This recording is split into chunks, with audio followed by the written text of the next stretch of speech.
Kementerian Pendidikan dan Kebudayaan mengeluarkan kebijakan terkait tahun ajaran baru 2020-2021 di masa pandemi COVID-19 yang akan dimulai pada Juli 2020. Dalam jumpa pers secara daring, Mendikbud Nadiem Makarim menyatakan pembelajaran tatap muka hanya diperbolehkan di zona hijau COVID-19 yang menurut data Kemendikbud hanya 6% dari populasi peserta didik di Indonesia. Nadiem menambahkan ada 4 syarat memulai pembelajaran tatap muka dan tingkat pendidikan yang bisa memulai pembelajaran tatap muka di zona hijau adalah tingkat pendidikan setara SMP dan SMA.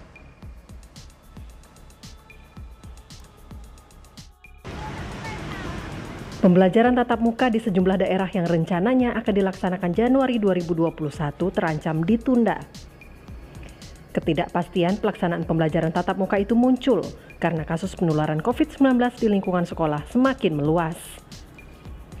Di Jepara, Jawa Tengah ada belasan siswa SMP yang diketahui terkonfirmasi positif COVID-19 setelah pihak sekolah melakukan tes usap kepada sejumlah siswa seusai melakukan uji coba tatap muka. Assalamualaikum warahmatullahi wabarakatuh. Perkenalkan, nama saya Mustolih. Saya guru di madrasah aliyah swasta di Kabupaten Kebumen, guru bahasa Indonesia. Orang bilang bahasa Indonesia itu pelajaran yang mudah karena tidak harus belajar bahasa lain. Karena sehari-hari kita juga berbicara menggunakan bahasa Indonesia. Tetapi pelajaran itu berbeda dengan keseharian. Pelajaran itu adalah skill yang terdiri dari 3 hal: kognitif, afektif, dan psikomotorik. Kognitif, afektif, dan psikomotorik itu yang susah, yang selalu untuk kita harus lakukan perubahan-perubahan pada diri anak. Memang untuk pembelajaran daring itu dibanding matematika, pelajaran bahasa Indonesia itu lebih mudah karena komunikasi, karena yang kunci dari bahasa Indonesia itu adalah komunikasi. Jadi sangat terbantu dengan adanya media seperti Kuiper, kemudian media seperti Google dan lain-lain. Ini salah satu keuntungan dari pembelajaran daring untuk bahasa Indonesia. Tetapi untuk pembentukan karakter, sekali lagi, ini belum sangat masih kurang.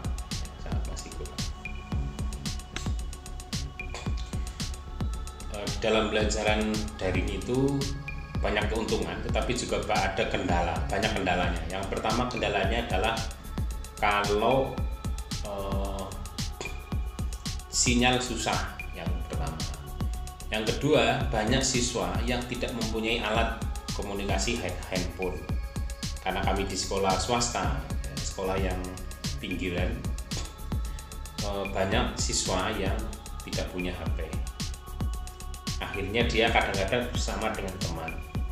Ketika kita menggunakan media yang harus satu orang satu, itu agak susah seperti itu. Kemudian halangan kedua, kalau sinyalnya guru susah. Sinyalnya guru susah, kadang-kadang sinyalnya siswa susah. Jadi saling berkelindan. Memang ada bantuan ya yang diberikan oleh pemerintah untuk kuota yang bisa digunakan guru sama siswa. Tapi ada satu cerita. Ini saya pernah melakukan Zoom, pembelajaran Zoom, dilala tidak berada di lokasi. Nah, saya tidak mengaktifkan kartu yang ada kuotanya, ada kuota Zoom-nya untuk pembelajaran daringnya. Karena tidak mengaktifkan, akhirnya saya habisnya berapa? 300.000 untuk pulsa, untuk membeli pulsa. Nah, yang seperti ini adalah salah satu yang menghambat di dalam pembelajaran jarak jauh.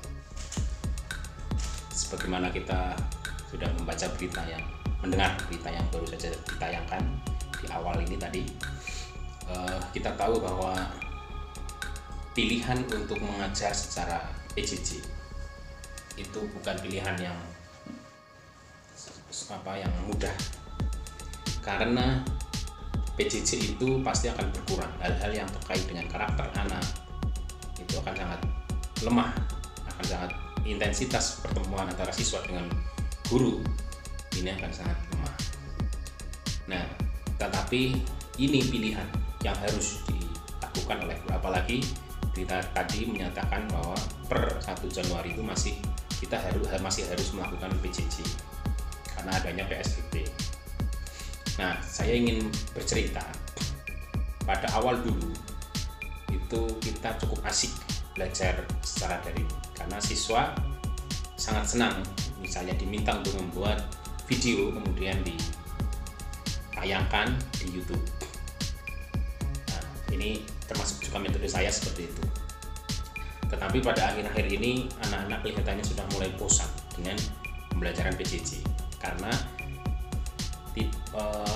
dia tidak pergi dari rumah, kemudian setiap hari selalu berhadapan dengan orang tuanya, pelajarannya hanya melalui HP. Jadi anak-anak mulai bosan dengan kondisi belajar PJJ. Tetapi sekali lagi ini adalah tantangan para guru, bagaimana untuk tetap berkarya, bagaimana untuk tetap melakukan pembelajaran supaya anak itu tetap belajar, supaya anak itu tetap melakukan kegiatan di rumah, tidak pergi-pergi dan tidak melakukan kerumunan di mana-mana.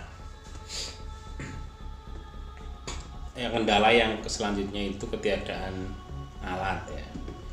Jangankan anak-anak kita yang di swasta yang tidak mempunyai alat komunikasi berupa handphone. Saya saja yang guru itu harus rebutan dengan anak. Karena anak saya itu juga daring ya, pembelajarannya daring di sekolah lain. Jadi untuk anak-anak guru itu tetap harus rebutan alat komunikasi berupa handphonenya. Nah, ini salah satu kendala. Kadang-kadang anaknya sedang belajar diminta sama orang tuanya. Demikian juga sebaliknya, orang tua sedang mengajar diminta sama anaknya, Pak, ini untuk jawab ini harus jam siang harus sudah dijawab. Nah, seperti ini. Nah, ya hal-hal seperti ini nih mungkin akan selesai kalau semuanya memiliki alat komunikasi berupa handphone. Mungkin ke depan Menteri harus memberikan juga bantuan bukan hanya kuota tapi alat komunikasinya, terutama untuk keluarga-keluarga yang kurang mampu di pedesaan. Mungkin itu dulu dari saya, cukup sekian. Wallahul muwaffiq ila aqwamit thoriq. Wassalamualaikum warahmatullahi wabarakatuh.